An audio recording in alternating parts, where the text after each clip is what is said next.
I didn't know what to expect going to the Solomon Islands for the first time. I remember getting off the plane and thinking how awfully hot it was. 35-year-old Melissa Armstrong was a hotel manager in Toronto. But fed up with metropolitan life, she quit her job and traveled here in search of adventure. I wasn't feeling fulfilled. I was really wanting to make a change in my life. And I thought, okay, this will be an adventure. She's found a job working with marine researcher David Tomlinson, who spent almost 30 years studying the oceans.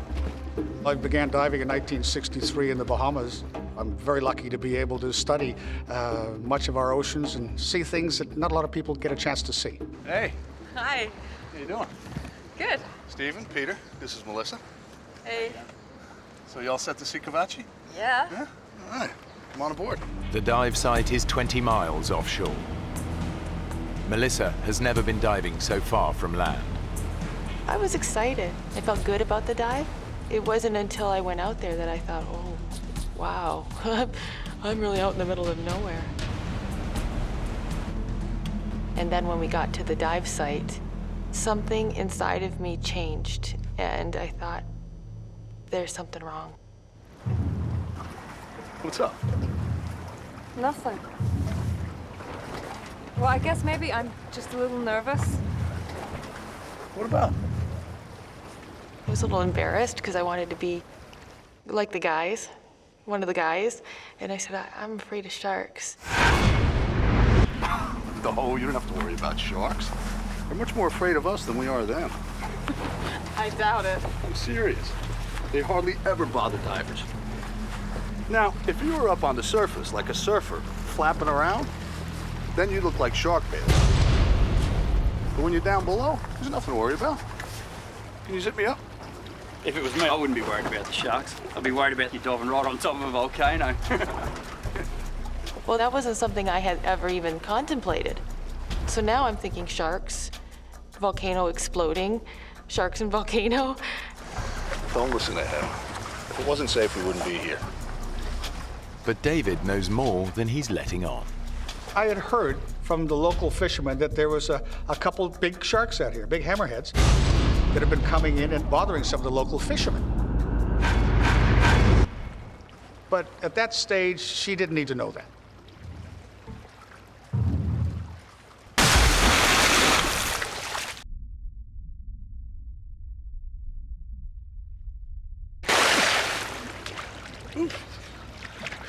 Come on in, the water's fantastic.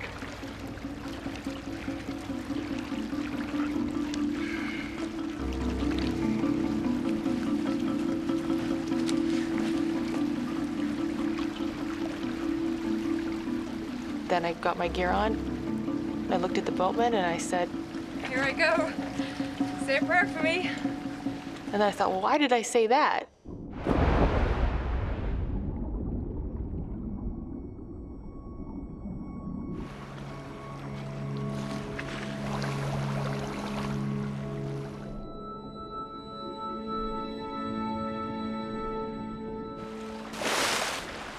After 30 minutes, the divers surface. That was amazing, wasn't it? It was awesome. The weather has changed dramatically. The dark cloud David spotted earlier is now above them. God, it's really choppy now. Yeah.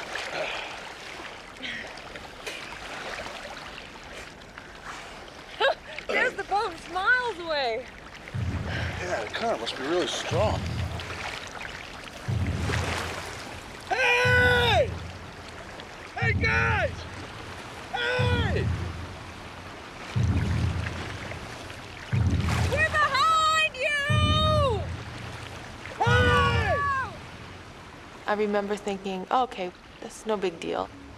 I was just looking forward to getting in the boat and putting a towel around myself. And then they didn't turn around. They got the engines on. I can't hear us over the engines. Turn them off! Cut the engines! Turn it off! Hey! I said, David, why aren't they turning around? And he couldn't answer that question. You're yelling, you're screaming at the top of your voice. Why isn't he looking? We're here. Can't you see us? The boatmen know the divers must be out of air by now.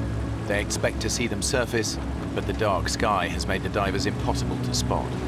While the engine is keeping the boat in position, they have no idea that a strong current is pulling the divers further away. Where are they going? They're not going anywhere. It's, They are. no, it's the current. It's pulling us away. Yes, you feel anger. You feel like, come on, turn around and have a look at us. Why aren't you looking at us? Hey! The current was pushing us away. We could see him. They couldn't see us. Running the engine to hold the boat in position is burning up fuel. If the boatmen don't leave soon, they risk being stranded. One of them makes a desperate attempt to locate the missing divers, but he has no idea just how far away they are now. With the fuel tank almost empty, the boatmen have no other choice but to return to the island to get help. Guys! No! It happened quite quickly. We watched them disappear, as if the sea swallowed them up. I said, David, this is bad. This is really, really, really bad. David and Melissa are now stranded, alone in the ocean. The nearest land is more than 20 miles away. All they can do is pray for rescue. Please don't tell me to calm down. We're in the middle of the ocean. You've lost that boat. I think I have the right to vent here. I won't say what I said, but I swore a little bit. Melissa's reacting as one might expect. She had a little bit of a dummy spit and she was swearing profusely. She's relying on me to ensure that everything went smoothly. And at that stage, I'd shot myself in the foot big time. And it just was turning sour as the moments went on. David and Melissa ignore each other, forgetting they're floating in a powerful current. David. David! The current pushes that far away. It was scary. Come here! We had to try to swim against a knot to a knot and a half current. Swim to me!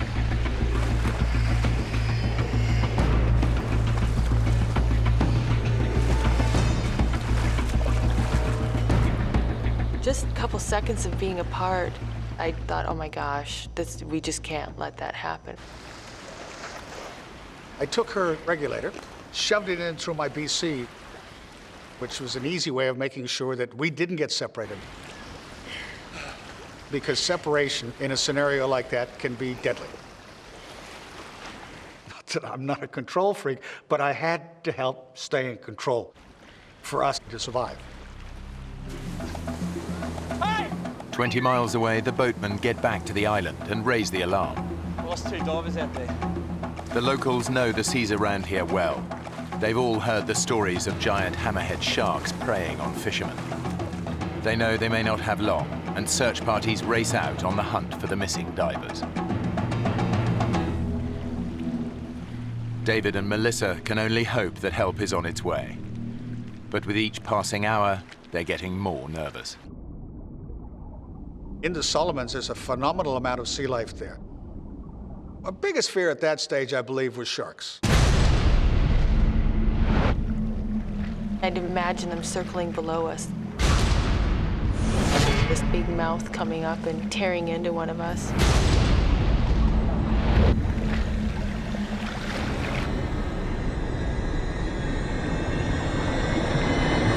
What was that? What? Was that you? What? Something's on my leg. Ah! Get it off! It's my gauge. It's my gauge. Just get it off I'm me! trying. Would you stop kicking? Look, there's nothing down there. There's everything down there. If there's anything dangerous down there. Like sharks, you mean? Yeah. Just say it! Yeah, and you keep kicking and splashing. They're sure as heck gonna come and check us out, right? All I could think about was sharks. One nibble, one drop of blood in the water, and then we're gone.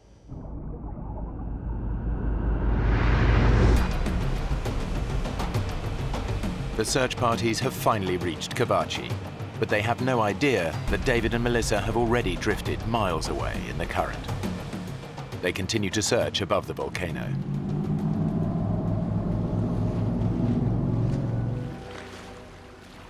But the dangers beneath the waves are not just in Melissa's mind.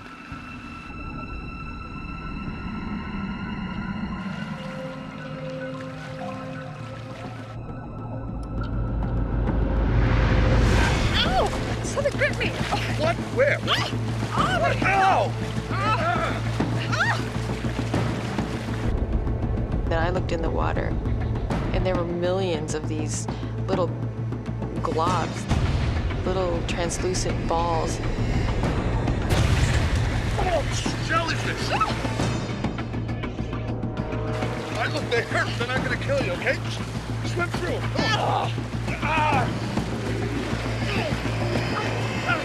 We were swimming through countless amounts of them. We were getting stung all over the place. I remember trying to count the stings. I got up to 64. But then it all blended into one. It was just the zapping pain that was shooting through my entire body.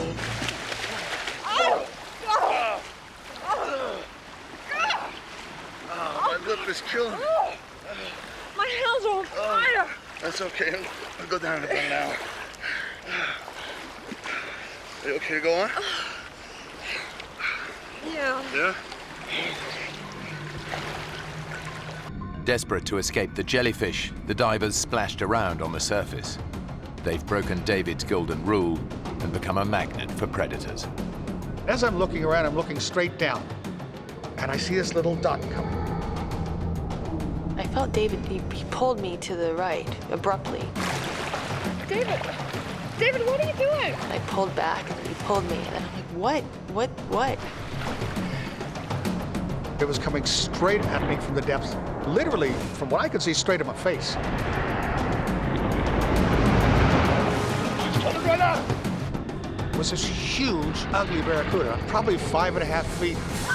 They can be very aggressive, and they have been known to attack people before. David knows the great barracuda has a ferocious bite. All he has to do is hit me in my hand, my arm, my leg. If I start bleeding, I've got another major problem. I've got a problem with sharks.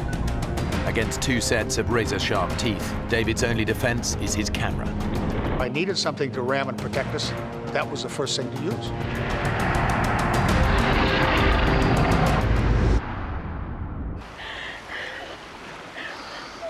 It circled around us, and then it went off.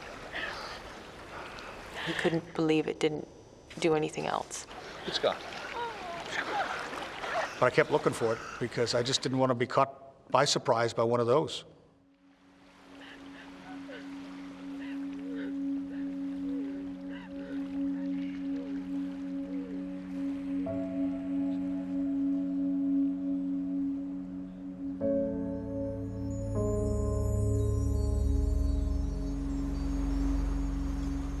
With daylight fading, the search parties have no choice but to return to the island. They've spent over 6 hours searching for the missing divers. They'll start again at first light, but everyone knows that by then, the odds are they'll be looking for dead bodies.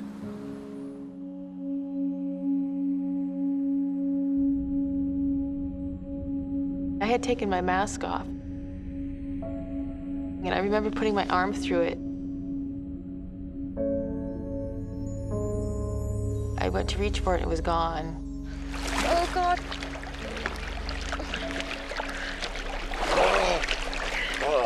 Can you see it? I can't see anything.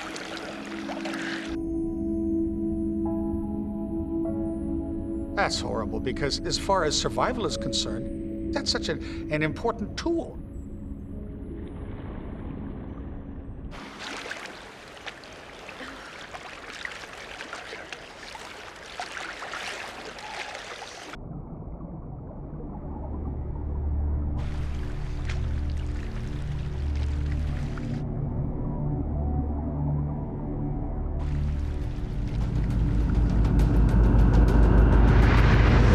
David, what was that? What? Something just touched my leg. Was that you? Was that your fin, David? Well, that wasn't me. Oh, my God. Oh. I feel just a little bump, just like something brush up against me. I said, is it sharks? Is it sharks? Is it sharks? David and Melissa have been adrift in the South Pacific for over 12 hours. Trails of luminous plankton have made them stop swimming. Whatever's causing the flashes now, it's not them. Oh, my God. What was that? we were seeing little explosions of light within, 5-10 meters of us. Did you see that? There'd be a flicker of light, and then another one, and then another one. What sort of fish they were, I don't know. Any minute, you expect something's gonna hit you. Oh my God. Your fear is unbelievable.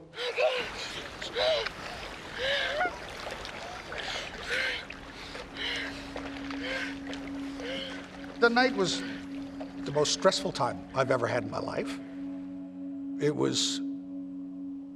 It's as far as your emotional lows are concerned, that'd have to rank up there with them, because I've never been so hopeless. Every minute that we're out there, you become less convinced that we're gonna get out of it. We're in a really bad place here. I don't know what's gonna happen. Part of what we went through was discussing what we pass on if I don't survive. Tell my kids I love them. And my family. It's scary. Oh.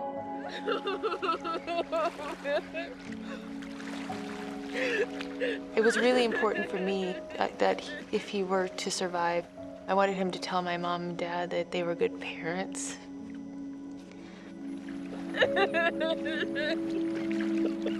He started crying and he said, "You're gonna live to be very old. You're gonna have children." And that was hard.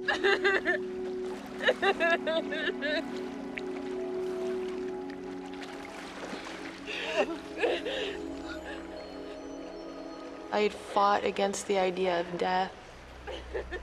And then this transition happened where you're talking about it. You're accepting it.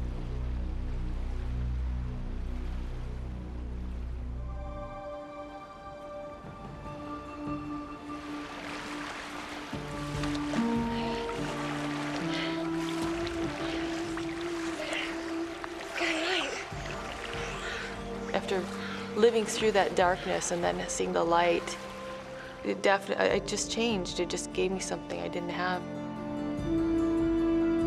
It was glorious just seeing that sun.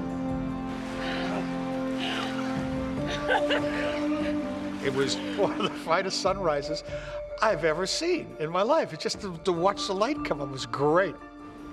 And then I could actually see for the first time the land.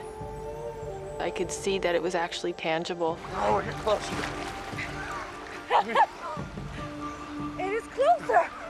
My eyes were completely glued to the land. That's all I could think about. Melissa may be feeling more positive, but David is 20 years older than her. While he allowed her to rest during the night, he's been awake since 6 a.m. yesterday. The exhausted divers are only 4 miles from land. But for David, this is the most terrifying part of the entire journey. I didn't totally mention to Melissa at that stage that I believe the greatest fear we're gonna have is that last bit, right in close to the shore, because it's an area I wanted to fish, because there's so much sea life there, including your upper major predators. And at the same time, I didn't tell her about 2 big 20-plus foot hammerheads that I heard about that have been bothering the fishermen. So that deeply concerned me, but she didn't need to know that. But what David doesn't know is that his fins have been chafing his ankles. He's now bleeding profusely. Hammerhead sharks can smell 1 drop of blood in 1,000,000 drops of seawater. It's only a matter of time before David attracts attention.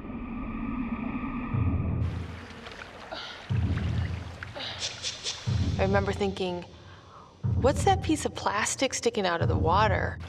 It looks like a sailboat's on its end, or almost like a kayak sticking straight up out of the water.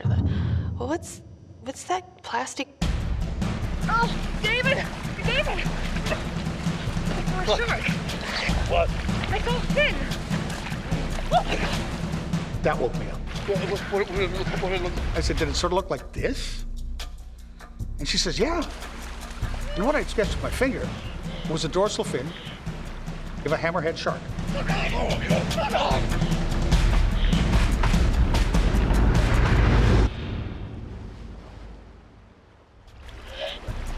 Just offshore, they've spotted a hammerhead shark.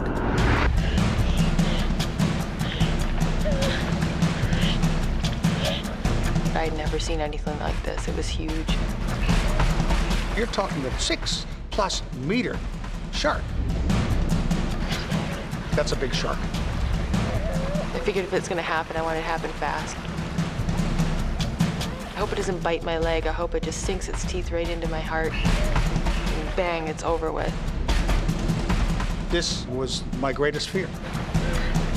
You're just hoping that that shark isn't hungry. With all the bad things that have happened, a little bit of good luck would be nice right now.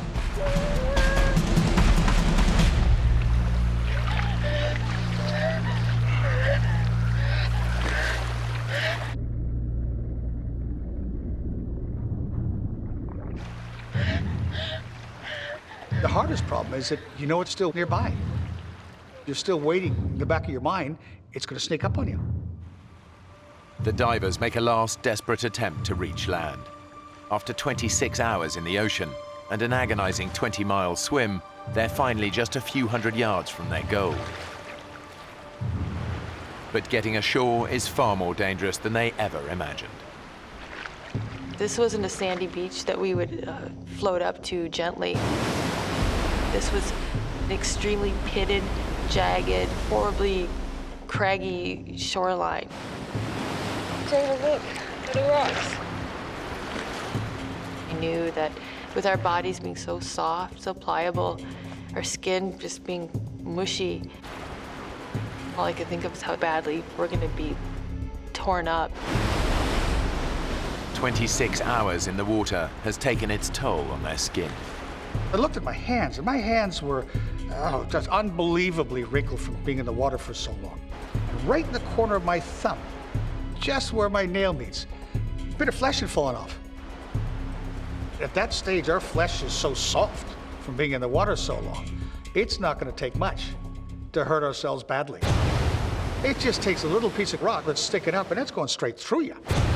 The rocks could be lethal, but the shark might return at any moment. It's a do-or-die decision.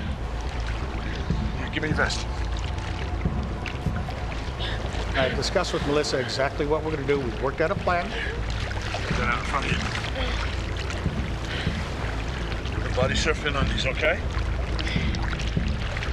So now I'm thinking, how on earth we're going to body surf and survive?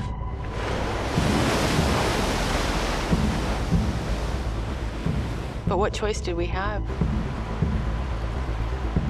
It was completely terrifying. We're 100 meters from the shoreline, but the odds were that we weren't going to survive. You ready?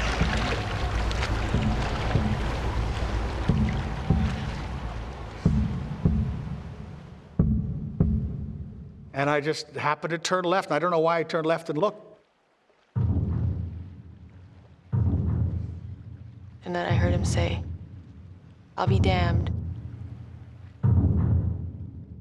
There's a boat."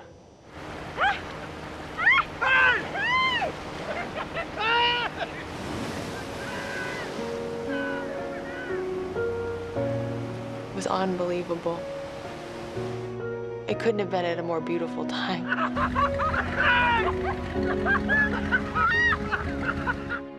It was an unbelievable feeling. Absolutely unbelievable feeling. Because then it was just like one of the heaviest weights you'd ever have in your life lifted off your shoulder. Next thing I know, the boat's next to us, and they're pulling me out of the water. And I'm like, I was this crazy mad woman. I was crying and laughing.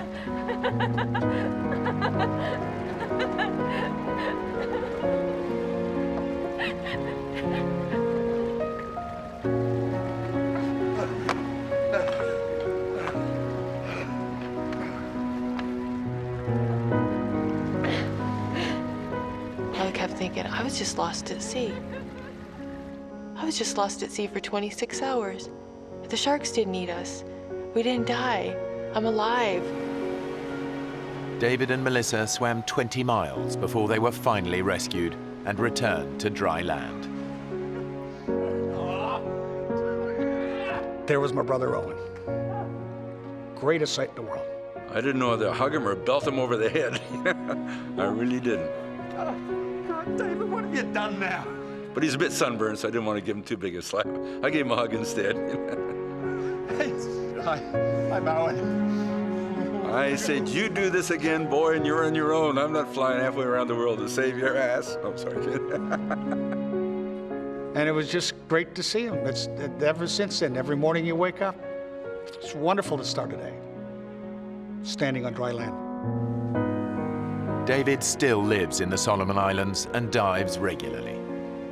But Melissa returned home and hasn't done an open water dive since.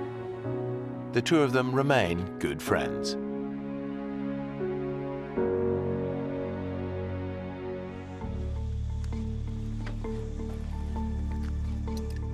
After camping out for a night close to the Grand Canyon's north rim, 5 Boy Scouts from Utah are about to make their very first descent to the bottom of the canyon. 3 of the boys are close friends. Is that bacon? Yeah. 15-year-old Mark Coons has been a scout for 4 years. Could have done with some of that this morning. I was saving it for big breakfast tomorrow. Scouting was really a big thing for me. I'm an Eagle Scout, which is the highest rank in the Boy Scouting program, and so it's meant a lot in my life. Mark is friends with Jordan Weiniger, who goes to the same high school in Bountiful, Utah. Every one of us boys, we'd grown up in the same neighborhood, gone to school together, and so we were excited to spend some time to bond and to have fun with each other. It's still kind of heavy with all this water. Nah, it's all that bacon I'm hearing about. First rule of hiking, always be nice to the guy carrying the breakfast. It's a good point, Mark. Maybe I should take that back. Dream on. Making up the trio of friends is David Phillips. Check his roll. He's the most experienced hiker of the 3.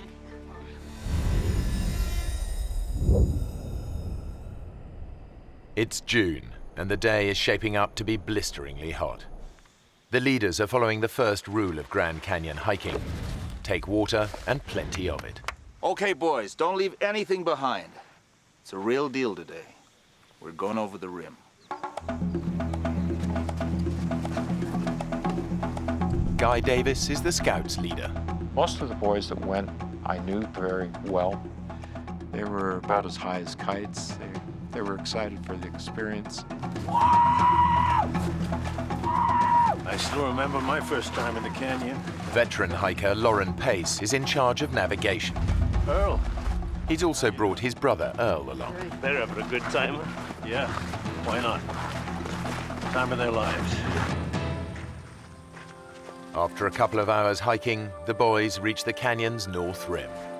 When you walk around that corner and you see a huge panoramic view of cliffs, that go a mile down, there's nothing like it. They have no radio and they're out of mobile phone range. If anyone gets hurt, they're on their own. It was really steep.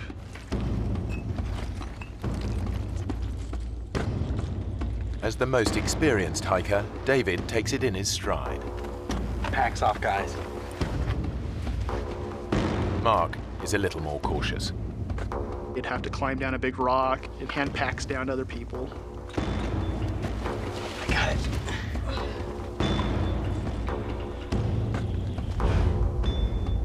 So at that point, it wasn't just a hike, it was more of a climb. A section of loose shale makes the going even tougher. If you did put your foot wrong or something, you definitely could take a nasty fall, maybe not stop until you go all the way down to the bottom of the Grand Canyon. After an hour of hot and exhausting scrambling, even Scout leader Guy is struggling. It's very difficult to keep your footing as you were sliding down.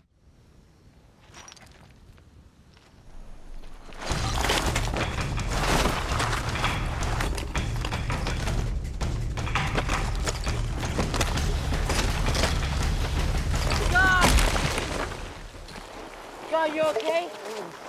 I hit a log straight on, and it just, I managed to catch it with the part of the body you should never hit a log with, and literally knocked the wind out of me considerably. You okay to stand? Well, let me take this pack. On through. Come on, 2, 3. Careful. It's a lucky escape. It could have been much worse.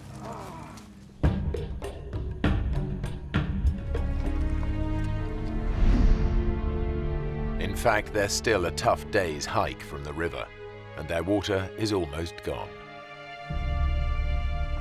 We begin to say, gee whiz, am I going to be able to make it down to the river tomorrow? Have I got enough water?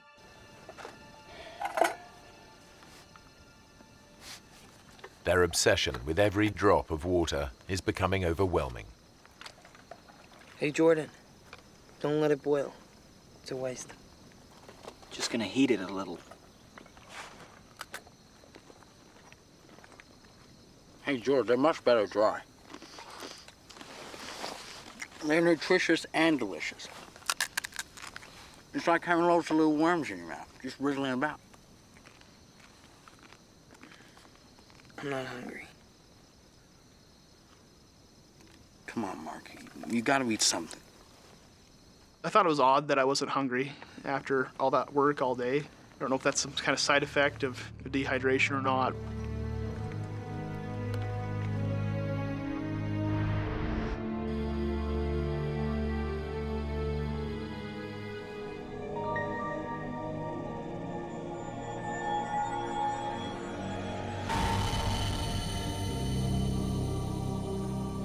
But by the time the exhausted group is ready to go, the day is already blisteringly hot. I know that when we did begin hiking, I don't remember what time it was, but the sun was on us.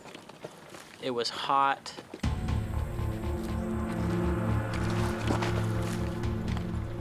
We could feel our bodies were dehydrating. We could feel the heat. They're sweating up to 4 pints of water an hour and dehydrating fast. They face exhaustion, hallucinations, and as their blood pressure drops, collapse.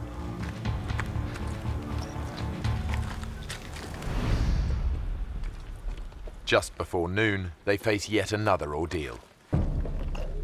A grueling descent down a steep, rocky chute.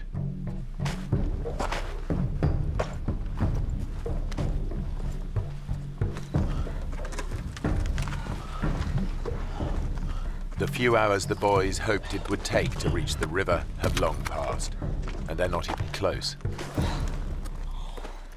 And now, the water situation is critical.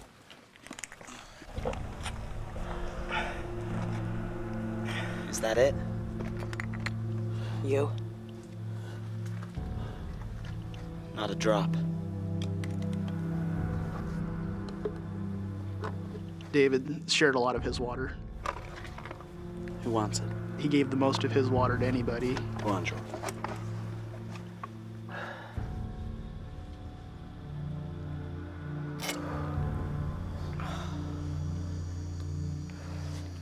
Thanks.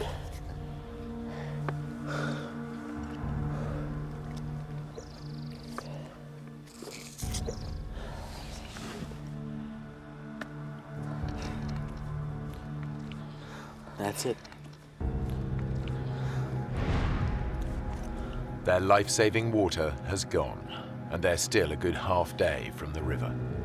I knew that we were out of water. I knew that, if we fooled around or wasted our time, I knew that we would run into trouble. Come on. Let's get to the river.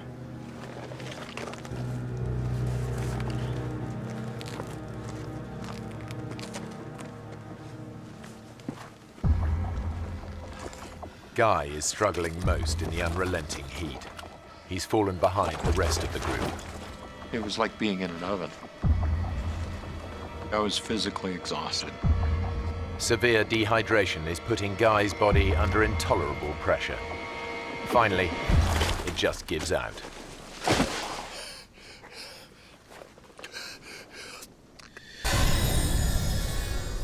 if you take a deep breath, you know, that sensation that you have where you can feel the oxygen going through your body, I couldn't do that.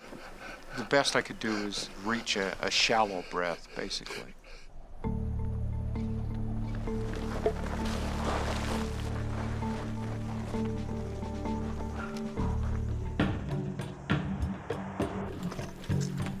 Two hours later, the whole group is desperate for water.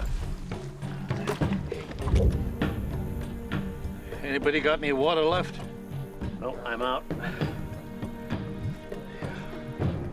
Then Lauren remembers something that might just save their lives. Hey, wait a minute. Wait a minute. There's a creek runs up there. Half a mile along the ridge. There was water in that creek last June. I'll go. Give me some cans. See trees along the creek bank, okay? In these conditions, the extra hour of hiking puts a huge strain on David's dehydrated body. But if he finds water, it'll be worth it.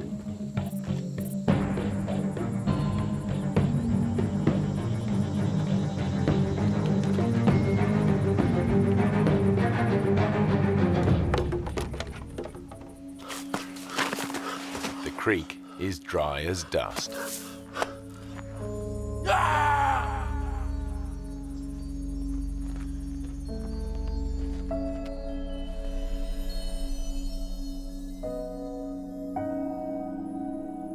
Hey, Mark. Mark, wake up. Wake up. There was nothing there. Just an empty riverbed. It was very difficult. We had no idea where water was, how we were going to get there, when we'd get there, or how much longer we'd last.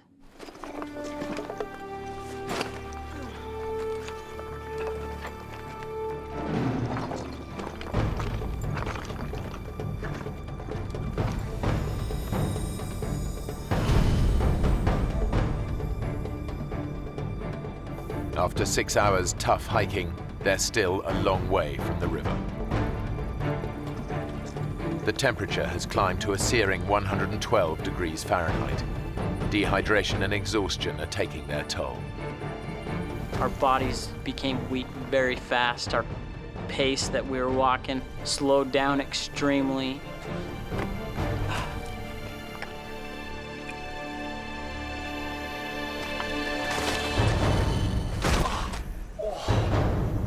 For 71-year-old Lauren Pace, enough is enough. Lauren, you okay?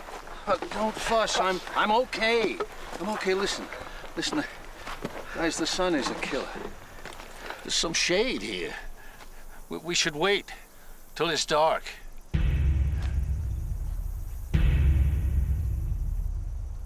Lauren reckons that hiking at night will be less strain on their dehydrated bodies. But the boys think that if they stay here, it could be the last thing they ever do. There's no easy answer.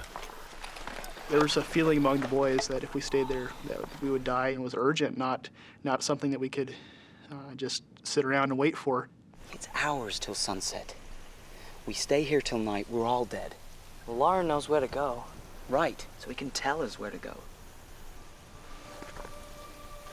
Come on. You want to just sit here, or do you want to do something?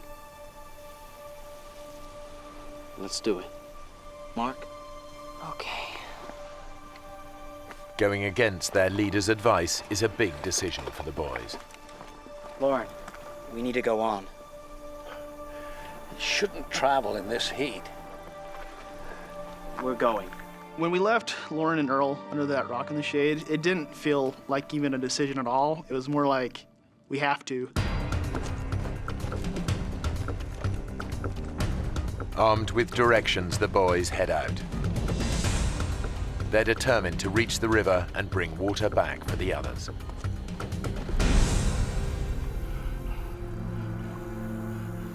Back up the canyon, Guy is deteriorating. His fluid levels are so low that his body has cut off the supply to his sweat glands. Back up the canyon, Scout leader Guy is also losing hope. Out of sheer desperation, he comes up with a plan to make himself visible to any passing planes. As I laid there, I knew that it would be hard for someone to see me because I was down below the level. I took out a emergency blanket.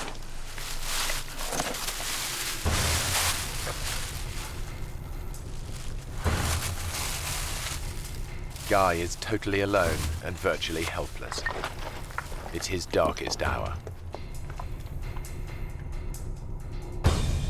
When I realized how much of my strength it took just to do that, I was absolutely certain that there was no way out without help from somebody else.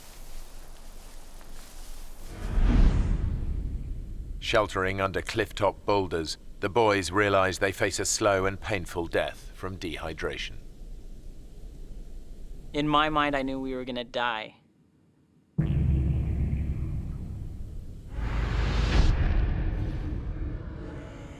You're weak, your body hurts and aches, you have headaches. I just remember not knowing if I'd ever get up from that position. I remember that could be the last place I'd be, is under that rock.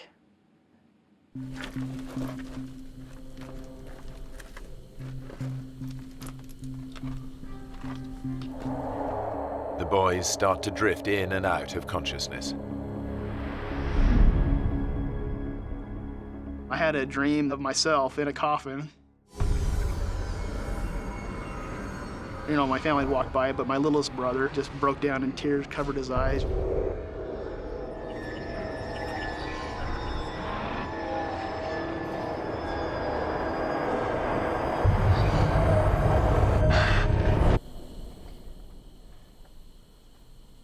I woke up, and I was like, I don't want to die.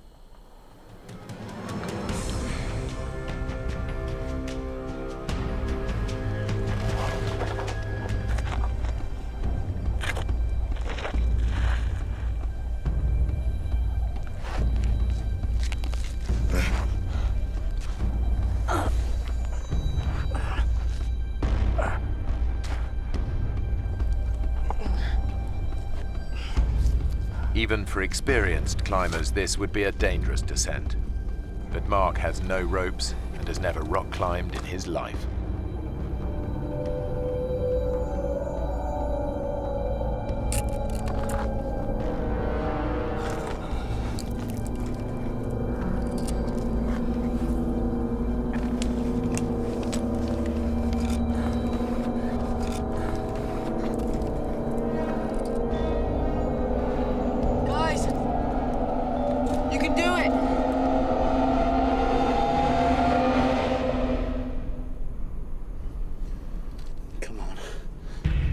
I thought we were gonna die anyways.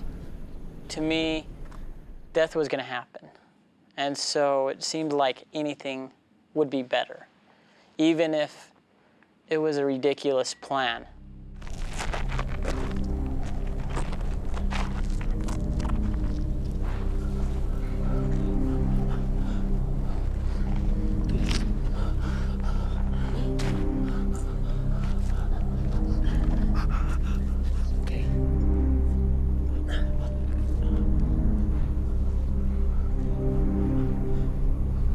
Hey, Dave.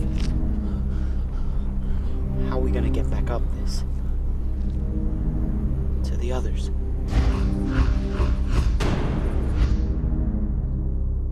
We knew that it would be too difficult to get back to the top of that. And at that time we knew that there's no way we'd be able to make it back to them with water. But the boys have no choice.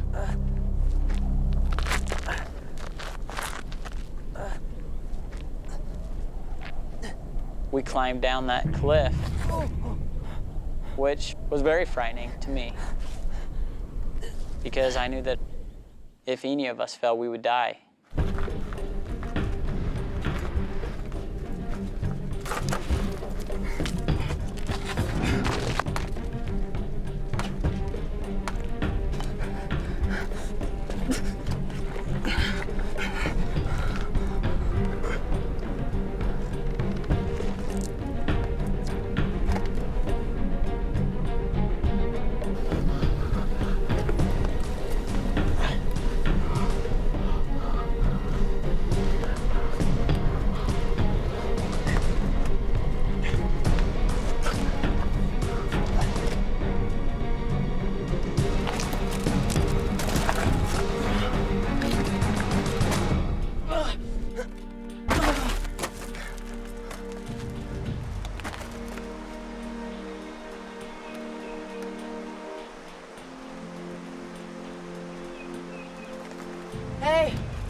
I can hear it!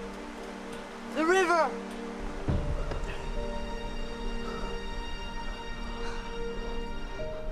You okay, Dave? My eyes are going funny.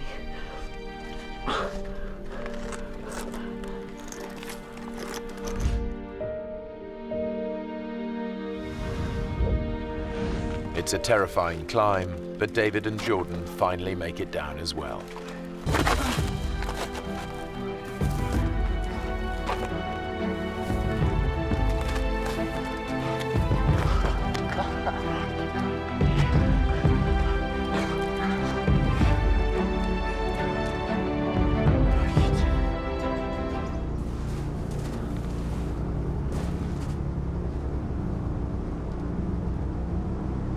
David was leaning against a tree, and I was like, hey, we're almost there, guys.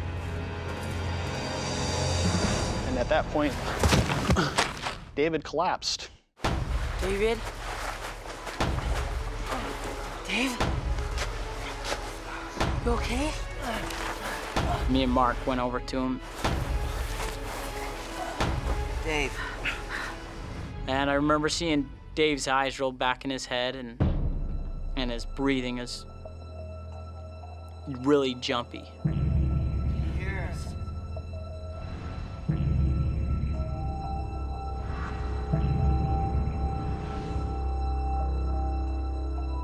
And I just knew that we were in trouble. The three boys are in a remote part of the canyon, and dehydration has finally made 15-year-old David collapse with heat stroke. With little chance of help, the situation is desperate. Say something, David. I'd taken first aid merit badge, as a scout. David? They train you for extreme situations like this. I knew it was very serious. Hey, Jordan. You guys get to the river. Bring back water. We're gonna get you some water, all right?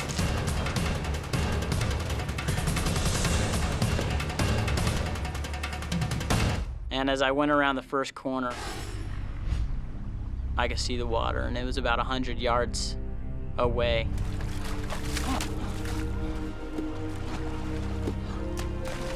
And I remember getting to the water and just being so grateful. I just knew I needed a drink. I wanted it so bad. And so I took a drink out of the water, but I knew that there was a higher priority, that Dave needed the water.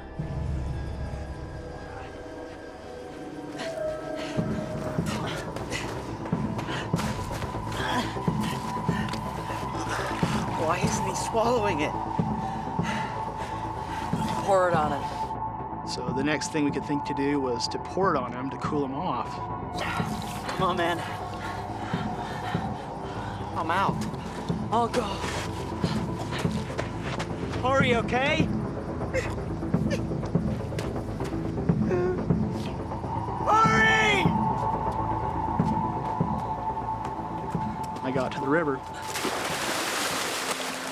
and I took my bottles and I was filling them up and drinking a little bit. And when I pulled up the water bottle,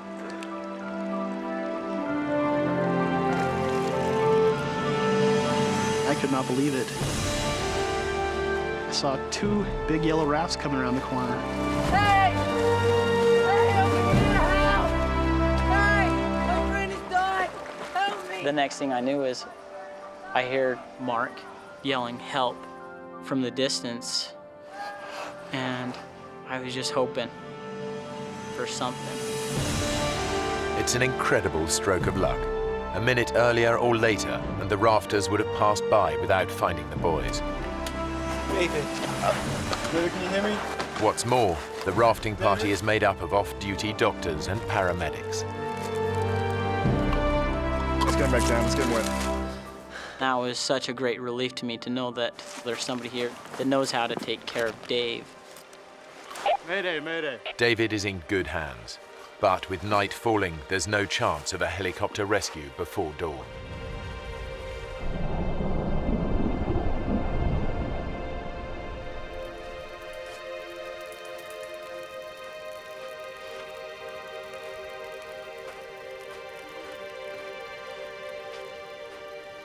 Seemed forever that they were working on him, not knowing if he's gonna make it, not knowing if he'll die. He's still hypothermic.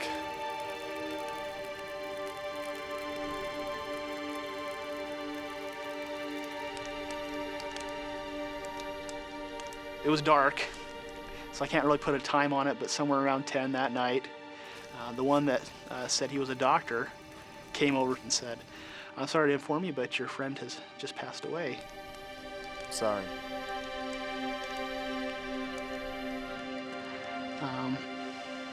And it was a hard experience.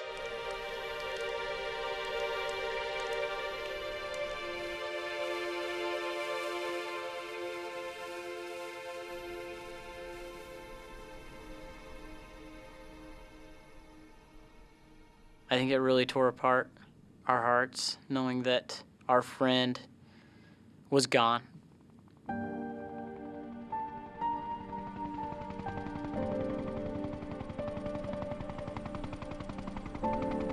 By the time rescue helicopters arrive the next morning, Earl and the other boys have made it down to the river.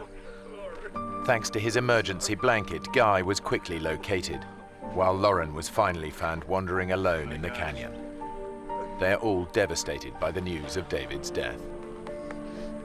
It's so weird, and it changes your perspective on death when someone you know and someone you've seen and been with an hour before, or a couple hours before, and it was vibrant and wonderful and happy, and then he's gone. 10 years on, Jordan is a policeman in Utah, and Mark is training to be a dentist. They're still good friends. Neither of them will ever forget David Phillips, and both men stay in touch with David's family.